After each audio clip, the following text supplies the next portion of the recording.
आज प्रभु भोज का दिन है, आराधना का दिन है और हम उस तैयारी के साथ बैठेंगे। प्रभु भोज की मेज जो हमारे सामने है, हमने समझना है। देखो, परमेश्वर ने हमें, इजरायलियों को परमेश्वर ने मन्ना दिया था, लेकिन वो मन्ना खाकर क्या हो गए? मर गए। वो बहुत गर्व करते थे कि हम परमेश्वर के लोग हैं। परमेश्वर ने स्वर्ग से हमसे बातें करी, परमेश्वर ने स्वर्ग से हमें रोटी दी, हमने चट्टान से पिया, परमेश्वर ने हमें व्यवस्था दी, हमने वाचा बांधे गए लोग हैं, हम अब्राहम की संतान हैं। लेकिन वो सब क्या हो गया? सब क्या हो गए? मर मिटे। लेकिन प्रभु कहता है असली रोटी, जीवन की रोटी जो लोगों को क्या देती है? जीवन देती है, वो मैं। परमेश्वर ने हमें क्या दिया? जीवन की रोटी दिया। और उसके अलावा उससे बड़ी गंभीरता की बात है, परमेश्वर ने हमारे लिए मेज लगाई और उस पर हमारे लिए क्या परोसा है। मेरे प्यारे भाई बहनों, गंभीर विषय है। प्रार्थनाओं के साथ हमने इस चीज को क्या करना है? समझना है। परमेश्वर ने हमें खाने के लिए क्या दिया है। तो रोटी प्रभु यीशु मसीह की देह का क्या है? प्रतीक है कि यीशु मसीह की देह हमारे लिए तोड़ी गई। तो उन्हीं बातों को आगे रखते हुए आज के संदेश में हम जाएंगे और इस मेज के लिए हम तैयार हो। आइए हम परमेश्वर के पवित्र वचन से सबसे पहले पढ़ेंगे लूका 22:14 से पढ़ें। जब घड़ी आ पहुंची तो वो प्रेरितों के साथ भोजन करने बैठा और उसने उनसे कहा, मुझे बड़ी लालसा थी कि दुख भोगने से पहले ये फसह तुम्हारे साथ खाऊं, क्योंकि मैं तुमसे कहता हूँ कि जब तक वो परमेश्वर के राज्य में पूरा न हो तब तक मैं उसे कभी न खाऊंगा। तब उसने कटोरा लेकर धन्यवाद किया और कहा, इसको लो और आपस में बांट लो, क्योंकि मैं तुमसे कहता हूँ कि जब तक परमेश्वर का राज्य न आए तब तक मैं दाख का रस अब से कभी ना पीऊंगा। फिर उसने रोटी ली और धन्यवाद करके तोड़ी और उनको ये कहते हुए दी, ये मेरी देह है जो तुम्हारे लिए दी जाती है, मेरे स्मरण के लिए यही किया करो। इसी रीति से उसने भोजन के बाद कटोरा भी ये कहते हुए दिया, ये कटोरा मेरे उस लहू में जो तुम्हारे लिए बहाया जाता है नई वाचा है। पर देखो मेरे प्यारे प्रभु जी, इस पवित्र वचन के लिए हम आपको धन्यवाद करते हैं। पवित्र आत्मा इस वचन की गहराइयों को आप ही हमें सिखाएं प्रभु, आप ही हमें सिखाएं, सीखने का मन दें और ग्रहण करने के लिए मदद करें प्रभु, ताकि हम उस महान प्रभु की, उस महान यीशु मसीह की उस देह की गंभीरता को पहचान पाएं, उस लहू की गंभीरता को और इस नई वाचा की गंभीरता को समझ पाएं। खुदा आपके हाथ में सौंपते हैं, प्रार्थना को यीशु मसीह के नाम से मांगते हैं, आमीन। इधर हमने परमेश्वर के वचन में पढ़ा, प्रभु भोज का विषय इधर आप लिखा है, जब घड़ी आ पहुंची। यीशु मसीह जिस रात पकड़वाया गया, जिस रात उसको क्या किया जा रहा है? पकड़ा जा रहा है। किस लिए पकड़ा जा रहा है? मेमने को क्या करना है? वध होना है। संपूर्ण मानव जाति का पाप ऊपर लादा गया है मेमने के, और इसको क्या किया जाना है भी? इसको उन बातों को समझते हुए तो प्रभु यीशु के बारे में लिखा है, जब घड़ी आ पहुंची तो वह प्रेरितों के साथ भोजन करने बैठा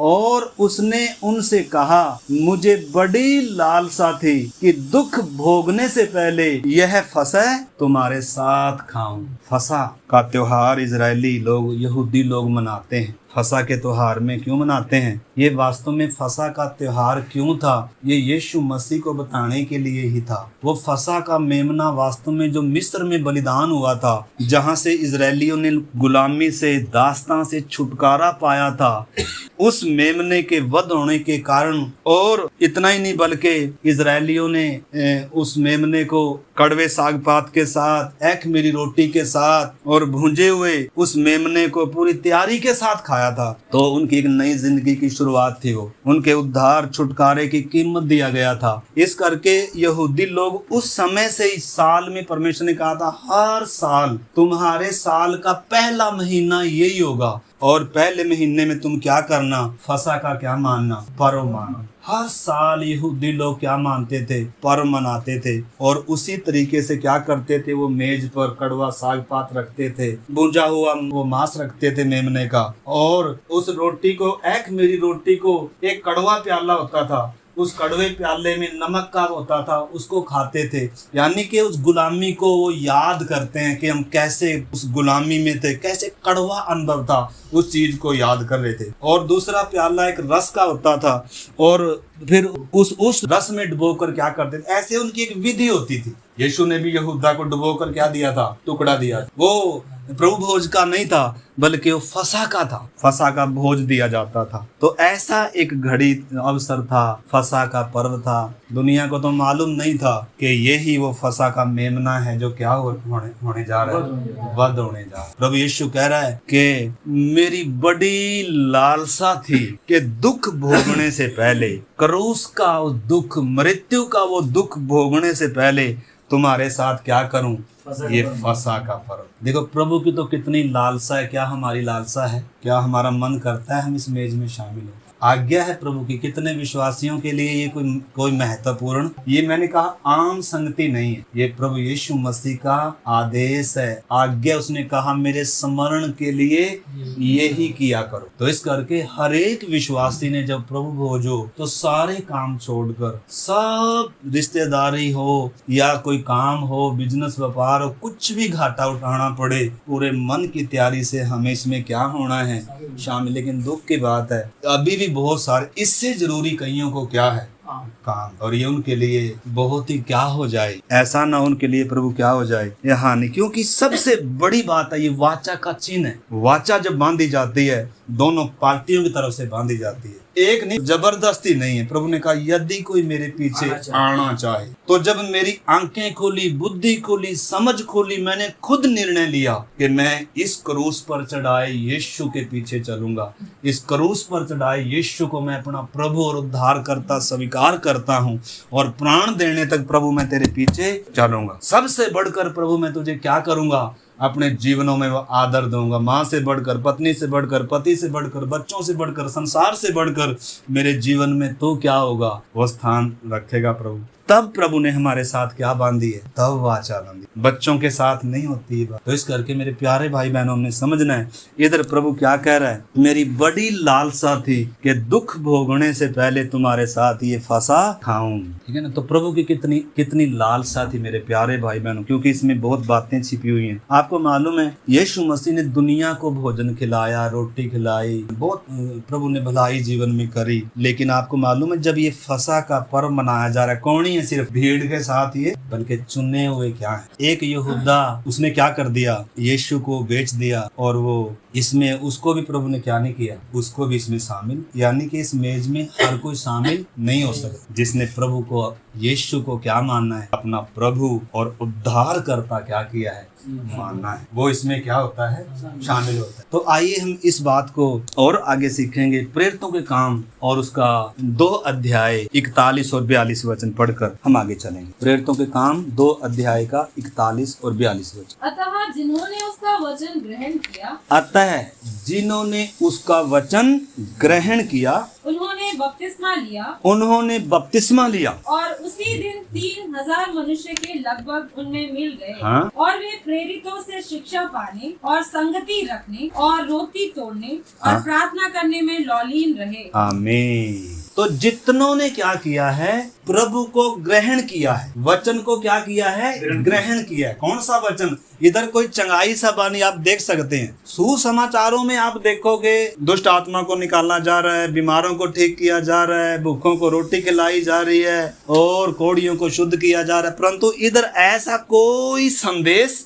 नहीं है। इधर क्या संदेश है, तुमने जीवन के कर्ता को क्रूस पर क्या किया है, मतलब इंसान का क्या बताया जा रहा है, पाप बताया जा रहा है। उनके हृदय छिद गए। जब सच्चा सुसमाचार, क्रूस का सुसमाचार, यीशु के जी उठने का सुसमाचार बताया गया, चंगाई का सुसमाचार नहीं है, तो जब उनको ये तेजो में सुसमाचार, उद्धार का सुसमाचार, क्रूस का सुसमाचार जब बताया गया, और जब उनको क्या किया, पवित्र आत्मा ने कायल किया, उनके हृदय छिदे और उन्होंने इस यीशु को, क्रूस पर चढ़ाए यीशु को अपना प्रभु और अपना उद्धार करता क्या किया, स्वीकार किया, वचन ग्रहण किया। उन्होंने क्या लिया, बपतिस्मा। बपतिस्मा कौन ले सकते हैं? बपतिस्मा अति जरूरी है इस मेज में शामिल होने के लिए। इसमें शामिल कौन हो सकता है?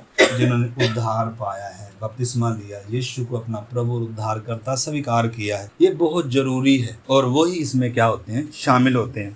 तो इधर हम देखते हैं उन्होंने वचन ग्रहण किया, बपतिस्मा लिया, और उसी दिन लिखा 3000 लोग किसमें मिल गए, इस मंडली में मिल गए। और क्या कर रहे थे? 4 बातें हम देखते हैं बपतिस्मे के अलावा। लिखा है वे प्रेरितों से शिक्षा पाने और संगति रखने और रोटी तोड़ने और प्रार्थना करने में लोलीन रहे।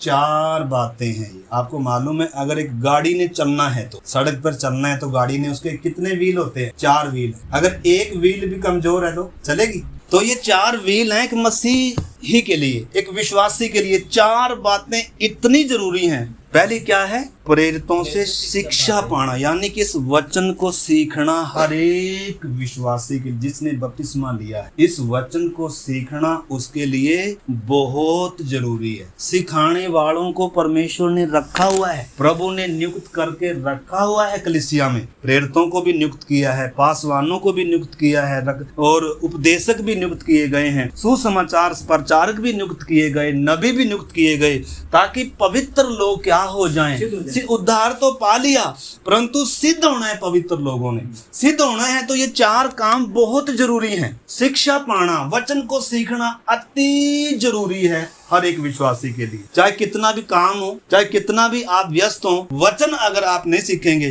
तो कभी भी आपकी गाड़ी क्या नहीं हो पाएगी, चल नहीं पाएगी भाई। धक्का देकर चलानी पड़ेगी। धक्का देकर कितने दिन चलाएंगे, चल नहीं पाएगी। दूसरा पहिया क्या है? संगति बहुत जरूरी है एक विश्वासी के लिए। फेलोशिप करना, संगति करना। आपको मालूम है ये प्रभु भोज क्या भी है? न केवल यीशु मसीह के साथ हमारी सहभागिता है, बल्कि उसकी देह के साथ भी, कलीसिया के साथ भी, एक दूसरे विश्वासी के साथ भी सहभागिता है, और एक प्याले में से पीते हैं। ये बहुत जरूरी है। इसके बिना कोई क्या नहीं कर सकता। किसी की गाड़ी अगर चलाने का प्रयास करेंगे तो थक जाएंगे। इसलिए पहला व्हील सही होना है। कौन सा व्हील? वचन की शिक्षा को प्राप्त करना, वचन सीखना। और दूसरी बात, संगति रखना बहुत जरूरी है। इसलिए लिखा है, ज्यों ज्यों उस दिन को निकट आते देखो, त्यों त्यों और भी अधिक क्या करो, जबकि शैतान जोरों से घूम रहा है ताकि इनकी संगति क्या करी जाए, बंद करी जाए। इनका वचन सीखना क्या किया जाए, बंद किया जाए। आप उस प्रभु की पहचान में पूरे ना आए, आप अपने लक्ष्य तक ना पहुंचे, कोई ताकत है जो पूरे जोरों से क्या कर रही है, काम कर रही है। आपने समझना, आपके तरफ को चारों तरफ, पतरस कह रहा है, शैतान चारों तरफ फाड़ने वाले सी की तरह क्या कर रहा है, घूम रहा है। और उधर हम देखते हैं पौलुस क्या कह रहा है, जैसे सांप ने बड़ी चतुराई से हवा को बहकाया, ऐसे ही तुम्हारे मन भी मैं डरता हूँ। यानी कि कोई क्या कर रहा है, संसार तो देखो उसके वश में ही है भाई, लेकिन किसके पीछे है, किसके चारों ओर घूम रहा है, मेरे और आप। किसी न किसी तरीके से इसका लक्ष्य से इसका मन क्या कर दे, हटा दिया जाए। और पता ही तब चलता है जब इंजन, आपको मालूम कई बार ट्रेन एक्सीडेंट की होती है और पता भी नहीं चला गाड़ी किधर गई और आगे क्या हो गया, एक्सीडेंट हो गया। तो क्या करना है, प्रेरितों से शिक्षा, वचन सीखना अति जरूरी है। दूसरा, संगति रखना अति जरूरी है। लेकिन ये 2 ही व्हील हैं, 2 व्हील और भी हैं। वो क्या हैं? रोटी तोड़ना, प्रभु भोज की मेज में शामिल होना, क्योंकि प्रभु की आज्ञा है। इसके द्वारा हम अपने रिश्ते को ताजा करते हैं, हम प्रभु की मृत्यु को याद करते हैं। इसके द्वारा हम प्रेम में और क्या होते हैं, आपस में भी और प्रभु में भी क्या होते हैं, मजबूत होते हैं। तो ये तीसरा व्हील होना भी क्या है, अति जरूरी है। और नहीं तो आपकी और मेरी गाड़ी नहीं चलेगी भाई जी। अति जरूरी है, अति जरूरी है। गाड़ी के लिए जैसे अति जरूरी है व्हील, उसी प्रकार हमारे स्वस्थ मसीह जीवन के लिए, जयवंत मसीह जीवन के लिए, प्रभु को प्रसन्न करने वाले मसीह जीवन के लिए ये बातें अति जरूरी हैं, इसलिए रखी हुई हैं। और चौथा व्हील क्या है, प्रार्थना करने में लोलीन रहे। कभी कभी नहीं, प्रार्थना करने में वो क्या थे, लोलीन थे। कौन? जिन्होंने वचन ग्रहण किया, उद्धार पाया, बपतिस्मा लिया। क्या कर रहे थे? ये 4 काम कर रहे थे। और आपको मालूम है, देखो इनको थोड़ा सा और मैं आगे इसको 2 का आप जब आगे पढ़ेंगे, इसका 44 भी पढ़ेंगे, 44-45। और सब विश्वास करने वाले इकट्ठे रहते थे और उनकी सब वस्तुएं साझे में थी। वे अपनी अपनी संपत्ति और सामान बेच कर जैसी जिसकी आवश्यकता होती थी बांट दिया करते थे। वे प्रतिदिन एक मन होकर मंदिर में इकट्ठे होते थे और घर घर रोटी तोड़ते हुए आनंद और मन की सीधाई से भोजन किया करते थे। आमीन। मन मन की सिधाई से। देखो उनके जीवन का मकसद क्या था, उनके अंदर मसीह का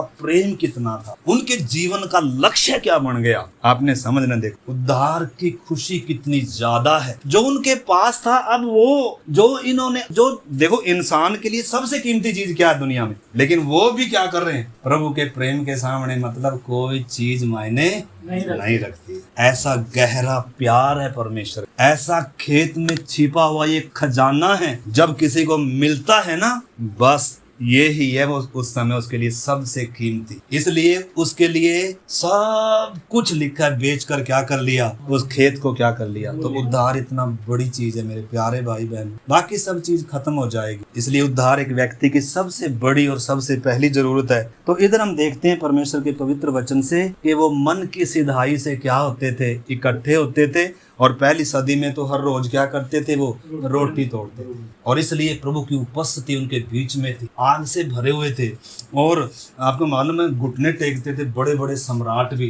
कलीसिया में लोगों के अंदर परमेश्वर का क्या छा गया, आपको मालूम है हन्ना सफीरा आए और उधर ही गिर गए, मर गए। मतलब कलीसिया में परमेश्वर की क्या थी, लेकिन आज उन बातों में कितना क्या है, कितनी दूर है उन बातों से मेरे प्यारे भाई बहनों। कलीसिया में परमेश्वर की उपस्थिति, कलीसिया में वो आत्मा की भरपूरी कितनी दूर है। क्योंकि हम जो मसीह जीवन के लिए अति जरूरी चीजें हैं, मसीह से जो प्रेम होना चाहिए, मसीह के साथ जो रिश्ता होना चाहिए, मसीह जो सब चीजों से बढ़कर होना चाहिए। कई बार मसीह से बढ़कर हमारे जीवन में और रिश्ते होते हैं, कई बार मसीह से बढ़कर हमारे जीवनों में और काम होते हैं, संगति से बढ़कर। इस करके मेरे प्यारे भाई बहनों, हमारे व्यक्तिगत जीवन में भी हो या हमारे झुंड में भी हो, क्योंकि एक आपको मालूम है हमारी देह ने अगर सही से काम करना है, हर अंग का उसमें रोल है कि नहीं। अब सिर अकेला कुछ करेगा, पूरी देह है भाई, एक एक अंग का क्या है काम है। तो प्रभु भोज क्या है, प्रभु भोज पहली बात तो क्या है, प्रभु यीशु मसीह की आज्ञा है।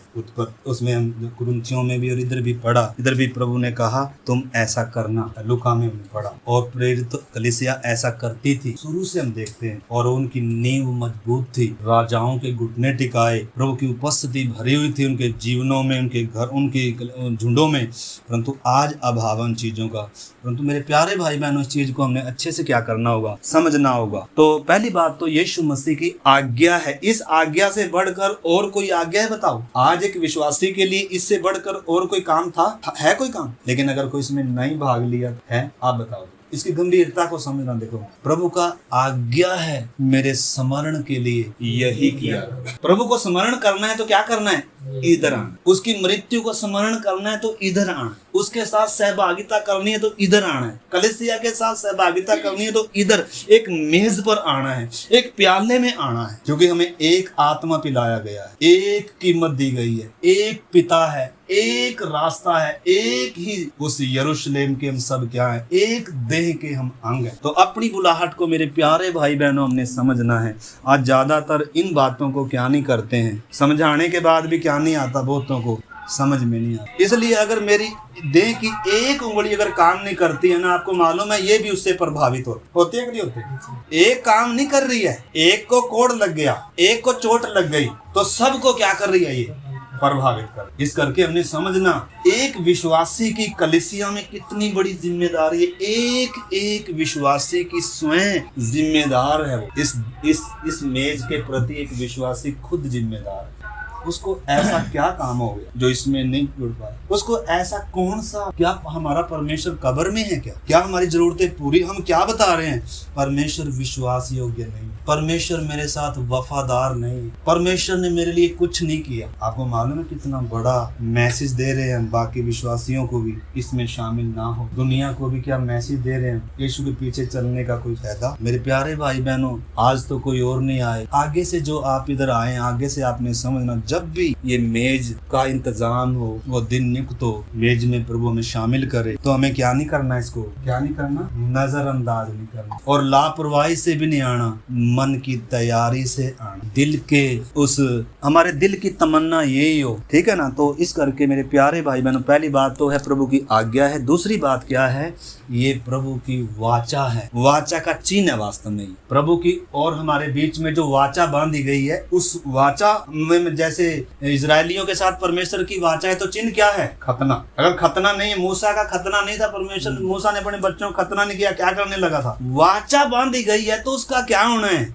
चिन्ह होना है। यहूदियों के साथ सिनाई पर्वत पर वाचा बांधी है, तो उस वाचा का चिन्ह क्या था, हर युग में वाचा का चिन्ह है। विवेक के युग में परमेश्वर ने वाचा बांधी थी, स्त्री का वंश आएगा, चिन्ह क्या था, चमड़े का अंग रखा, चिन्ह एक उद्धार करता आएगा। और उसके बाद परमेश्वर ने मानसिक शासन के युग में वाचा बांधी थी मनुष्य से कि मैं पृथ्वी को कभी नाश नहीं करूंगा। चिन्ह क्या है, आकाश में मेघधनुष चिन्ह होगा, मेरी वफादारी का सबूत होगा, मेरी विश्वास योग्यता का सबूत होगा। और उसके बाद परमेश्वर ने वायदे के युग में अब्राहम से वाचा बांधी, मैं तेरे वंश को कनान देश मिरास में दूंगा, वाचा बांधी। उसका वाचा का सबूत, वायदे का जो प्रतिज्ञा करी गई, जो वायदे किए गए, जो मिरास दी गई कि तेरे वंश से उद्धार करता भी आएगा, वो भी मिरास थी। और क्या भी थी, तेरे वंश को कनान देश मिरास में दूंगा। अब्राहम से परमेश्वर ने वाचा बांधी, उसकी वाचा का चिन्ह क्या, मतलब जो जरूरी है, मैं क्यों बता रहा हूं, ये इतना जरूरी है, यही बात बता रही है कि मैं उस वाचा प्रभु में क्या कर रहा हूँ, विश्वास कर रहा हूँ, मैं उस प्रभु पर विश्वास कर रहा हूँ, मैं अपने रिश्ते को बता रहा हूँ, मैं उसके साथ संगति को बता रहा हूँ, यीशु मेरा है और मैं यीशु का हूँ कर बता रहा है। यहूदी लोग गर्व करते थे, परमेश्वर का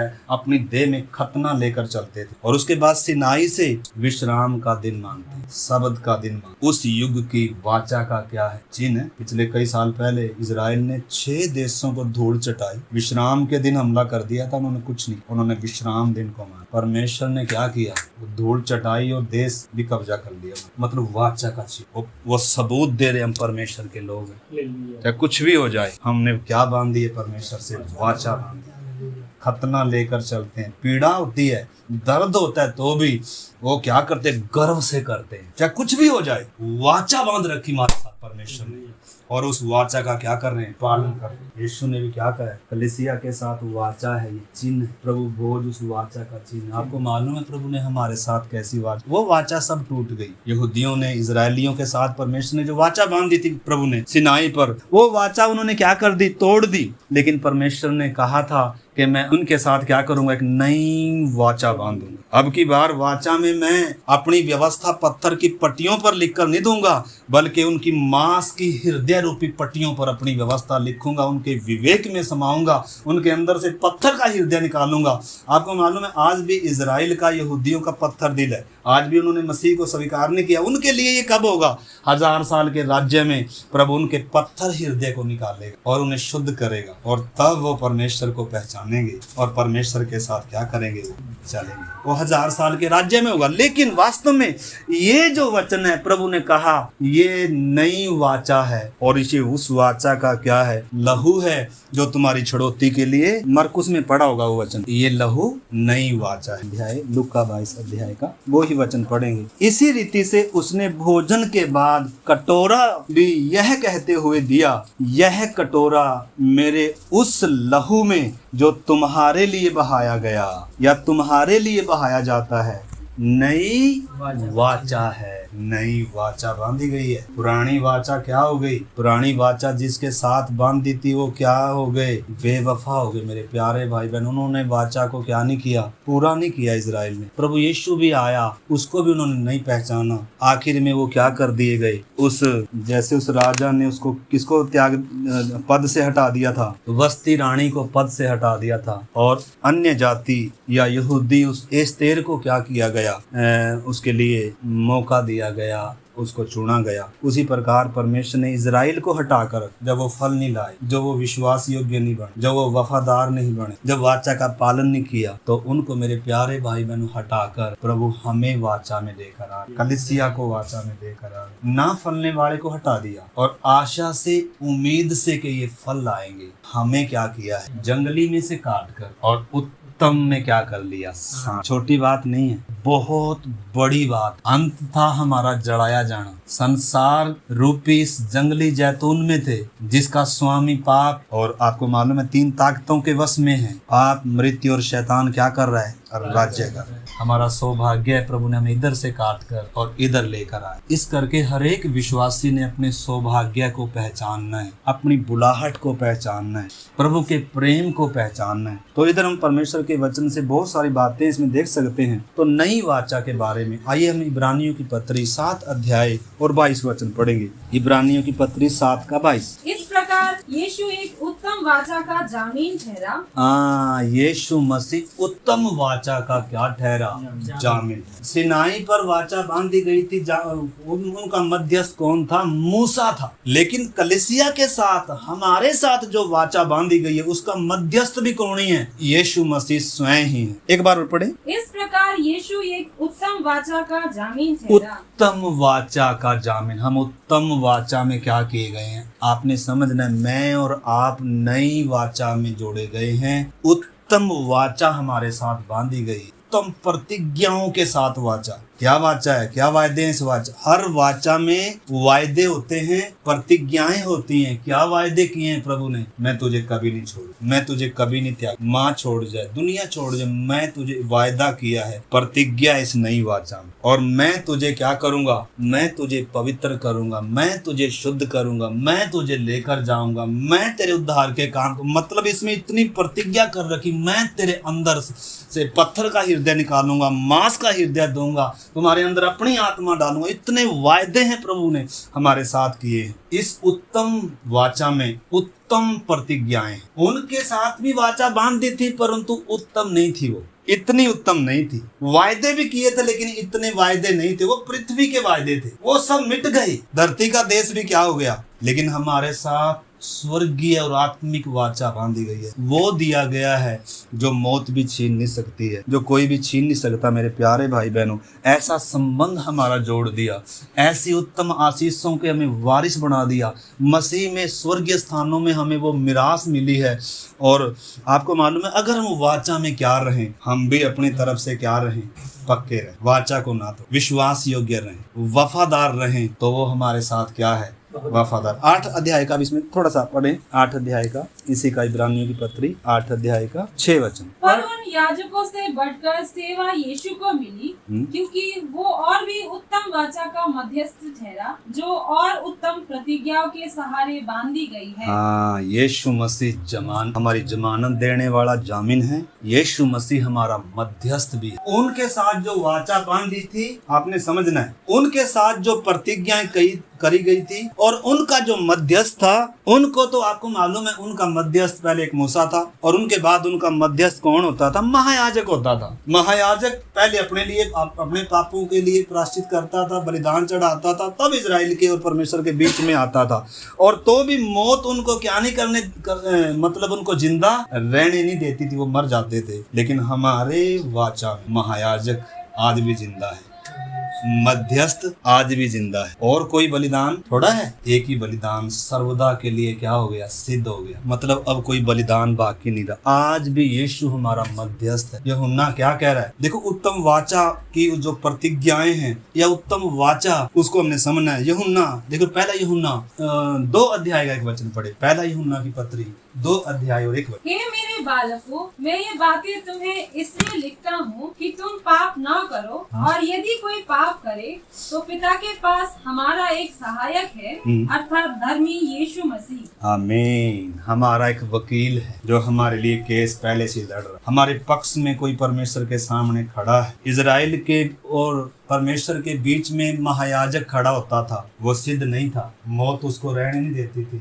लेकिन हमारा जो महायाजक है, हमारा जो मध्यस्थ है, हमारा जो जामीन है, हमारा जो एडवोकेट है, मेरे प्यारे भाई बहनों, मौत के ऊपर क्या हुआ है? फतहबंद हुआ। पाप के ऊपर, संसार के ऊपर क्या हुआ है? फतहबंद हुआ। वो अपने लिए प्रार्थना नहीं करता, वो किसके लिए प्रार्थना कर रहा है? मेरे और आपके लिए आज भी क्या कर रहा है? इसलिए हम अगर जीवन में कोई कमी आई है तो हम क्या करें? अपनी कमी को प्रभु हमें सुधारने का क्या दे रहा है? क्योंकि उत्तम वाचा हमारे साथ बांधी, उत्तम प्रतिज्ञाएं दी, मैं तुम्हें कभी नहीं छोड़ूंगा। हम ये ना सोचे कोई मेरे से गलती होगी तो चलो जी प्रभु ने मुझे क्या कर दिया। नहीं, उसने वायदा किया, मैं तुझे कभी अपनी गलती को मानना है, अपने पापों को मानना। प्रभु मैं सही नहीं चल पाया, प्रभु मैंने गलती करी, प्रभु मैंने पाप किया। उसी प्रकार तो यूहन्ना यूहन्ना कहता हमारे लिए क्या है, एक महा सहायक वकील है, हमारे लिए क्या कर रहा है। यदि हम अपने पापों को मान लें, यूहन्ना कहता है यीशु का लहू हमें सब पापों से क्या करेगा। आपको मालूम है उस वाचा में भी बलिदान होते थे, उस वाचा में भी लहू होता था, लेकिन वो लहू उनके विवेक के दोष को क्या नहीं करता था, शुद्ध नहीं करता था, क्योंकि वाचा उत्तम नहीं थी, प्रतिज्ञाएं उत्तम नहीं थी,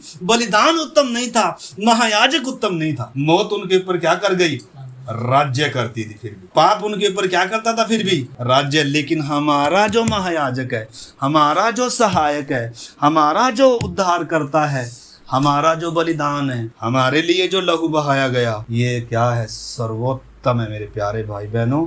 इसलिए मतलब कोई अगर गलती हो जाती है या कमजोरी के कारण आप चल नहीं पाए, कुछ भी ऐसा हो गया, तो निराश होकर छोड़ने का कोई रास्ता नहीं। अपनी गलती को, अपने पापों को मानकर सही होना है। इसलिए बपतिस्मा एक ही बार है, परंतु प्रभु भोज क्या है, बार। इसलिए है ताकि हम क्या हो जाएं फिर से। जैसे आपको मालूम गाड़ी चलते चलते सर्विस मांगती है कि नहीं मांगती है, जरूरी है कि नहीं। सर्विस होने के बाद कैसी चलती है गाड़ी, दोनों चारों टायर पंचर हो तो कैसे चल रही है, कैसे चल रही थी। लेकिन अगर चारों टायरों में पंचर लग जाए, हवा फुल हो जाए, कैसे चलेगी। तो इससे उठने के बाद, इसमें शामिल होने के बाद वास्तव में ऐसी ताजगी मिलनी चाहिए हमें, ऐसा समर्पण आना चाहिए, ऐसा उत्साह आना चाहिए। ये नहीं है कि बाकी संगति के समान एक संगति नहीं है। तो इस करके उस मन से, उस तैयारी के साथ हमने क्या करना है, इसमें शामिल होना है और वो बल पाकर परमेश्वर के साथ अपने रिश्ते को मजबूत कर कर उठना है। आपस में भी एक दूसरे के साथ रिश्ते को मजबूत कर कर उठना है।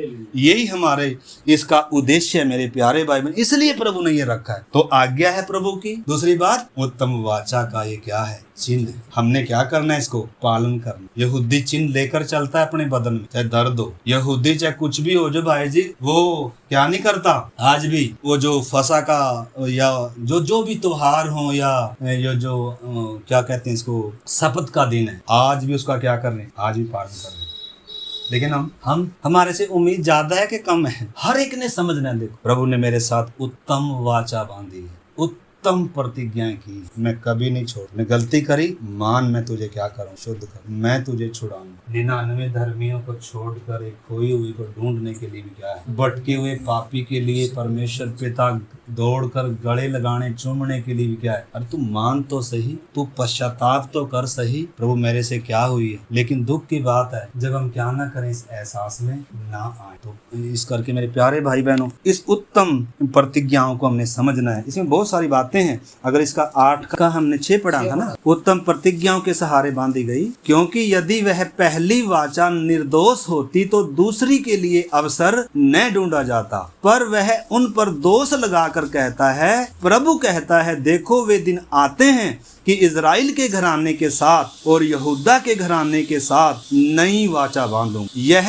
उस वाचा के समान न होगी जो मैंने उनके बाप दादाओं से बांधी थी, उस समय बांधी थी जब मैं उनका हाथ पकड़कर उन्हें मिस्र देश से निकाल लाया था, क्योंकि वे मेरी वाचा में स्थिर न रहे, आज्ञाकारी न रहे। आज्ञा थी, शर्तें थी, हर एक वाचा में शर्तें होती हैं। आप ऐसा करोगे तो मैं ऐसा करूंगा। यीशु ने कहा तुम मुझ में बने रहो तो मैं भी तुम में बना। शर्त क्या है, अगर आपने ही विश्वास तोड़ दिया, आपने ही नाता तोड़ दिया, आपने ही संगति छोड़ दी, आपने ही वचन संगति प्रार्थना छोड़ दी, तो फिर बताओ फिर प्रभु क्या कर सकता है। फिर भी प्रभु क्या कर रहा है, प्रार्थना कर रहा है, क्योंकि उत्तम वाचा बांधी गई। कब तक प्रार्थना कर रहा है, कब तक पिता इंतजार कर रहा है, उड़ाऊ पुत्र जब तक क्या ना आ जाए, इंतजार कर, अपने आपे में आ जाए, होश में आ जाए। इस करके मेरे प्यारे भाई बहनों, हम आगे बढ़े थोड़ा सा इसका, और बहुत सारी बातें हैं। 10 वचन कहता है, फिर प्रभु कहता है, जो वाचा मैं उन दिनों के बाद इजराइल से बांधूंगा, उनके घराने से बांधूंगा, वह यह है कि मैं अपनी व्यवस्था को उनके मनों में डालूंगा और उसे उनके हृदयों में लिखूंगा, और मैं उनका परमेश्वर ठहरूंगा और वो मेरे लोग होंगे। 12 वचन में लिखा है, क्योंकि मैं उनके अधर्म के विषय में दयावंत होऊंगा और उनके पापों को फिर स्मरण न करूंगा। नई वाचा की स्थापना से उसने प्रथम वाचा को पुरानी ठहरा दिया, और जो वस्तुएं पुरानी और जीर्ण हो जाती हैं उनका मिट जाना अनिवार्य है। और भी बहुत सारी बातें हैं मेरे प्यारे भाई बहनों इसमें जब हम परमेश्वर के पवित्र वचन में 10 अध्याय और इसका 16वां वचन पढ़ते हैं, इसमें लिखा है, प्रभु कहता है जो वाचा मैं उन दिनों के बाद उनसे बांधूंगा वह यह है कि मैं उन अपने नियमों को उनके हृदयों पर लिखूंगा और उनके विवेक में डालूंगा। फिर वह यह कहता है मैं उनके पापों को उनके अधर्म के कामों को फिर कभी स्मरण ना करूं। और जब उनकी क्षमा हो गई तो फिर पापों के लिए कोई बलिदान। अब आपको मालूम है परमेश्वर ने हमें किसको पहना दिया? यीशु मसीह को पहना दिया। देखो जैसे ये सफेद रुमाल है, ये काला कलर का है ये रिमोट। अब क्या कर दिया गया? ये पूरा क्या कर दिया? अंदर अपनी आत्मा डाल दिया और बाहर से पुत्र को पहना दिया। ये है कि विश्वासी की धार्मिकता पहनाई गई। हमारी अपनी कोई धार्मिकता नहीं, परंतु यीशु मसीह की धार्मिकता, यीशु मसीह को पहन लिया। अब परमेश्वर हमें कैसे देख रहा है? जैसे अपने पुत्र को देख रहा है, इसने कोई पाप नहीं। ऐसे ही परमेश्वर किसको देख रहा है? मुझे और आपको ऐसे देख रहा है। पापों को अब क्या नहीं करेगा? स्मरण नहीं करेगा। इसलिए हम अपने आप को बार बार क्या ना कहें, पापी हूं कर ना कहें, बल्कि प्रभु ने हमें धर्मी ठहराया है। विश्वास रखें, वो कभी नहीं त्यागेगा। मैं धर्मी बनाया गया, मैं परमेश्वर की संतान बनाया गया। तो इस करके मेरे प्यारे भाई बहनों, हमारी खूबी से नहीं परंतु उसके अनुग्रह से उसने हमें उद्धार दिया है। उसकी कृपा से, उसकी दया से उसने हमें ये मुक्ति दी है, ये दान में मिली है। ये हमारी खूबी से नहीं है। इस करके हम प्रभु पर भरोसा रखना है, उसके लहू पर क्या करना है। अगर हमारे जीवन में कोई गलती आ भी जाती है तो इसी का 10 वचन जब 19 से हम पढ़ते हैं, आगे उसी बात को दोहराते समय आगे क्या करें। इसलिए हे भाइयों, जब हम यीशु के लहू के द्वारा उस नए और जीवते मार्ग से पवित्र स्थान में प्रवेश करने का हमें हियाब हो गया, जो उसने पर्दे अर्थात अपने शरीर में से होकर हमारे लिए अभिषेक किया, और इसलिए कि ऐसा महायाजक है जो परमेश्वर के घर का अधिकारी है, तो आओ सच्चे मन और पूरे विश्वास के साथ और विवेक के दोष को दूर करने के लिए हृदय पर छिड़काव लेकर और देह को शुद्ध जल से धुलाकर परमेश्वर के समीप आए। हमें किधर आना है? आज प्रभु के। कुछ भी जीवन में गलती आई, पाप आया है, गिरे हैं, कमजोरी है, अपनी गलती को मानना है, अपने पापों को मानना है, प्रभु की देह को पहचानना है, मेज की गंभीरता को पहचानना है, और हम इसमें क्या होना है? शामिल होना है। प्रभु धोने के लिए, क्षमा करने के लिए, शुद्ध करने के लिए क्या है? क्यों?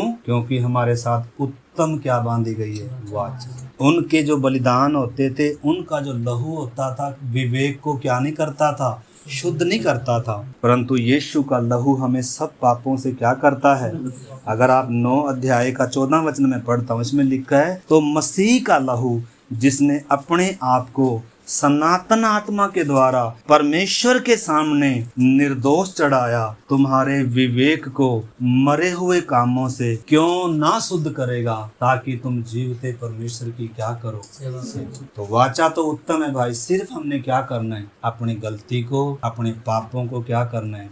मानना है और एक समर्पण करना है। प्रभु आगे से मैं ये पाप नहीं दोहराना चाहता, मुझे क्या दे? अनुग्रह दे, मुझे कृपा दे और मुझे एक जयवंत जीवन दे, क्योंकि उसने प्रतिज्ञा कर रखी, मैं तुझे क्या करूंगा। पौलुस कहता है, प्रभु मुझे हमें जय के उत्सव में लिए फिरता है। उसकी प्रतिज्ञा हमें एक से जयवंत जीवन की उसकी प्रतिज्ञा है। उसने कहा जो जय पाए वो मेरे साथ, मेरे पिता के साथ मेरे सिंहासन पर क्या होगा? बैठेगा। प्रतिज्ञा कर रखी। हम सब के लिए कमजोर हैं, यीशु कमजोर नहीं है। इस करके प्रभु ने कहा जो कोई मांगेगा उसे क्या किया जाएगा? दिया जाए। प्रतिज्ञा है। अगर हम बुरे होकर अपने बच्चों को अच्छी वस्तुएं देना जानते हैं, क्या परमेश्वर नहीं देगा? भाई हमारे साथ प्रतिज्ञा कर रखी, पवित्र आत्मा मांगो तो परमेश्वर क्या करेगा?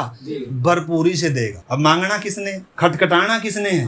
प्रभु की उपस्थिति में आना। इसलिए लिखा है आओ किधर आए? परमेश्वर की उपस्थिति में आए। पर्दा ना हो अभी कोई। पर्दा यीशु ने सदा के लिए हटा दिया है। अब बीच में कोई पर्दा मेरे और आपके, मेरे और परमेश्वर के बीच में, या आपके और परमेश्वर के बीच में दिनों कोई पर्दा तो नहीं है। इस पर्दे को हमने क्या करना है मेरे प्यारे भाई बहनों? खुद क्या करना है? इसको हटाना। और किसके करीब आना है? प्रभु के करीब आना है। हम इसमें शामिल होंगे। मैं 4 बातें थोड़ा सा आपको बताकर प्रार्थना कर रहे हैं, उसके बाद थोड़ा सा आपको ब्रेक देके और अगले उसमें हम चलेंगे। प्रभु भोज, जैसे मैंने बताया, पहली बात यह है यीशु मसीह की क्या है? आज्ञा है। दूसरी बात यह उत्तम वाचा हमारे साथ बांधी गई, उत्तम प्रतिज्ञाओं के साथ उसका क्या है, ये चिन्ह है प्रभु भोज, इसलिए हम इसमें शामिल होते हैं। और भी बहुत सारी बातें थी इसमें, मैंने उनमें नहीं गया। और तीसरी बात ये क्या है, सहभागिता है। किसके साथ सहभागिता है, किसके साथ? सबसे पहले प्रभु यीशु मसीह के साथ, फिर किसके साथ? हम आपस में भी आपस में क्या रखते हैं, सहभागिता। देखो पहला कुरिन्थी 10 अध्याय 16-17 वचन पढ़े। पहला कुरिन्थी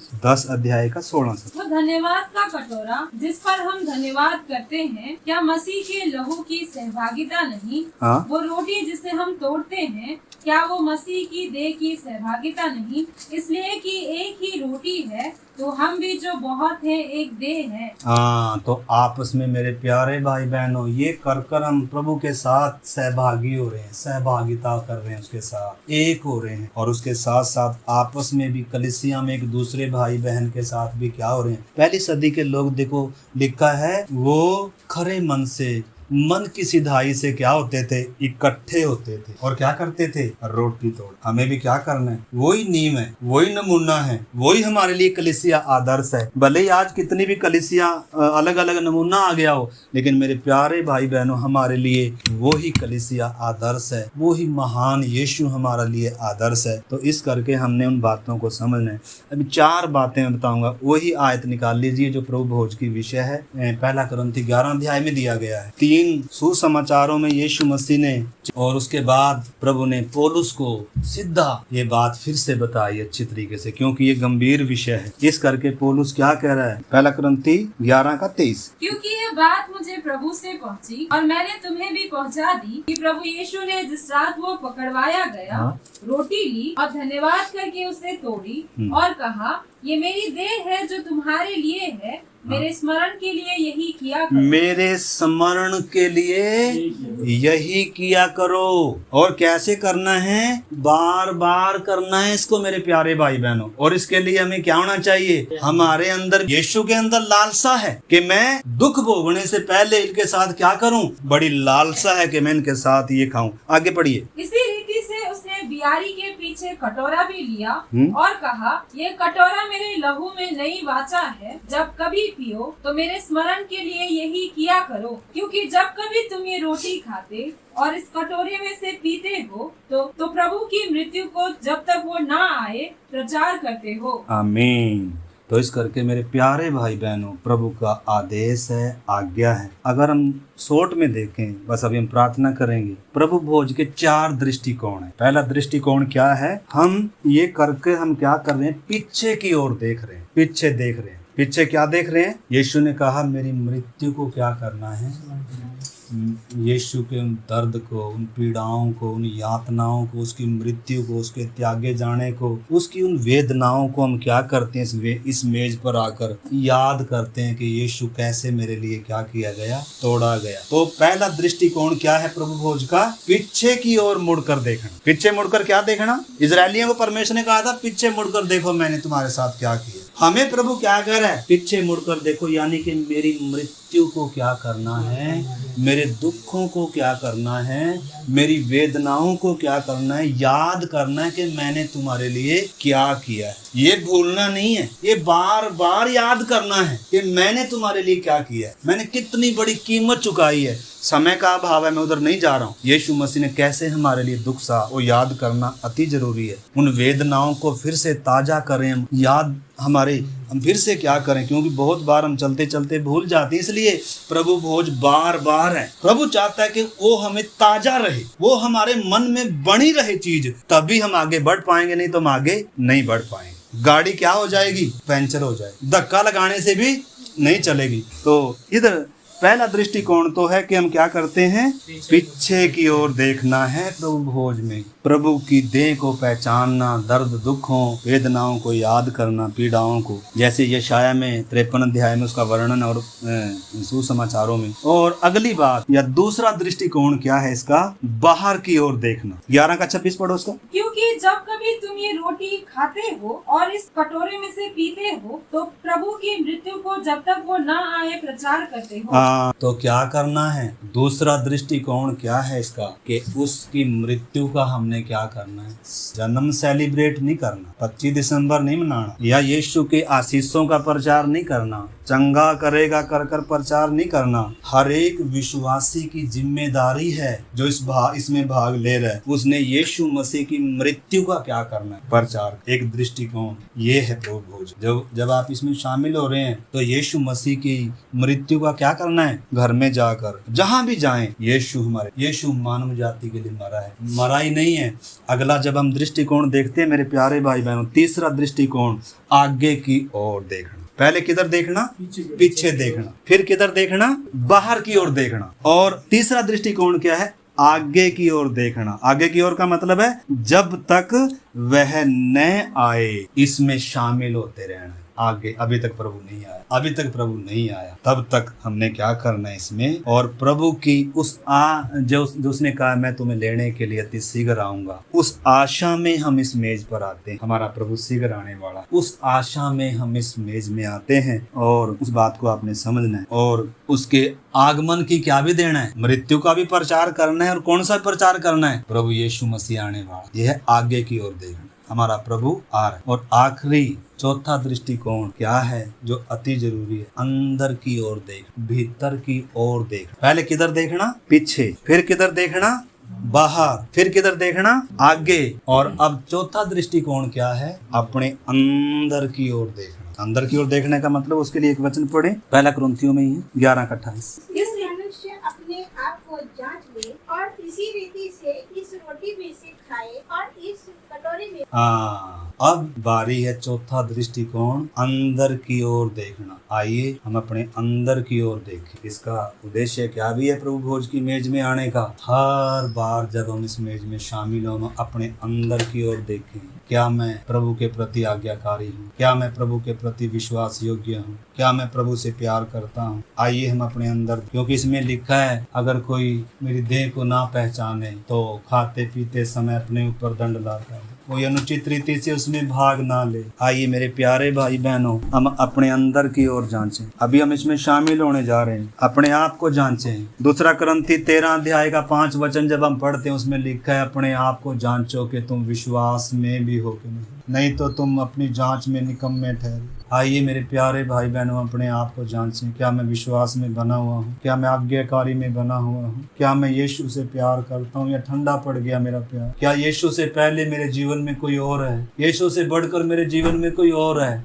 आइए सब मौका है सबको अपने अंदर की ओर देख। भजन संहिता 26 में पढ़ूंगा, प्रार्थना करें। भजन संहिता 26 में लिखा है, परमेश्वर का दास दाऊद प्रार्थना कर रहा है। दाऊद की प्रार्थना क्या है? 26:2, हे यहोवा मुझको जांच और परख, मेरे मन और हृदय को परख। हालेलुया। प्रभु से कहीं पवित्र आत्मा मुझे जांच, मुझे इस वचन के प्रकाश में मेरी कमियों को दिखा प्रभु, ताकि मैं उनको मान लूं, ताकि यीशु का लहू मुझे शुद्ध करे प्रभु। मैं अपनी नाकामियों को, गलतियों को, कमजोरियों को, बेवफाइयों को, प्रभु आज तक वफादार है, उसने मेरा इनकार नहीं किया। लेकिन प्रभु मैंने कितनी बार प्रभु मूर्खता की, बेवफाई की प्रभु, कितनी बार मैंने प्रभु धोखे का काम किया, मैं विश्वास योग्य नहीं रहा। अगर ऐसी कोई बात है मेरे प्यारे भाई बहनों, अति जरूरी है अपनी गलती को, अपनी उस कमी को, अपने उन पापों को मान ले। यीशु का लहू हमें शुद्ध करेगा, पवित्र करेगा। हालेलुया। 139 अध्याय 23 वचन में दाऊद फिर से प्रार्थना कर रहा है और उसकी प्रार्थना क्या? हे परमेश्वर मुझे जांच कर जान ले, मुझे परख कर मेरी चिंताओं को जान ले और देख कि मुझ में कोई बुरी चाल है कि नहीं, और अनंत के मार्ग में मेरी अगुवाई कर। आइए हम प्रार्थना करें। मेरे स्वयं को जांचने का मतलब क्या है? स्वयं से सवाल पूछें। पहली बात तो हमने देखा जिन्हें उद्धार पाया है, और आगे देखें क्या यीशु से मैं प्यार करता हूँ? क्या यीशु के वचन को मैं मानता हूँ? क्या प्रभु ने जो सेवकों को मेरे ऊपर रखा है उनकी मानता हूँ? क्या निरंतर मैं कलीसिया में आता हूँ? क्या इस प्रभु भोज में निरंतर कलीसिया की हर गतिविधियों में मैं भाग लेता हूँ? कहीं प्रभु में अनाज्ञाकारी तो नहीं? आइए मेरे अपने विश्वास को जांचें, अपनी आज्ञाकारिता को जांचें, प्रभु के प्रति अपने प्रेम को जांचें, अपने समर्पण को जांचें, उस अंगीकार को जांचें जो आपने किया था प्रभु से कि प्रभु मैं तेरे पीछे चलूंगा, प्रभु मैं तुझे सबसे बढ़कर प्रेम करूंगा।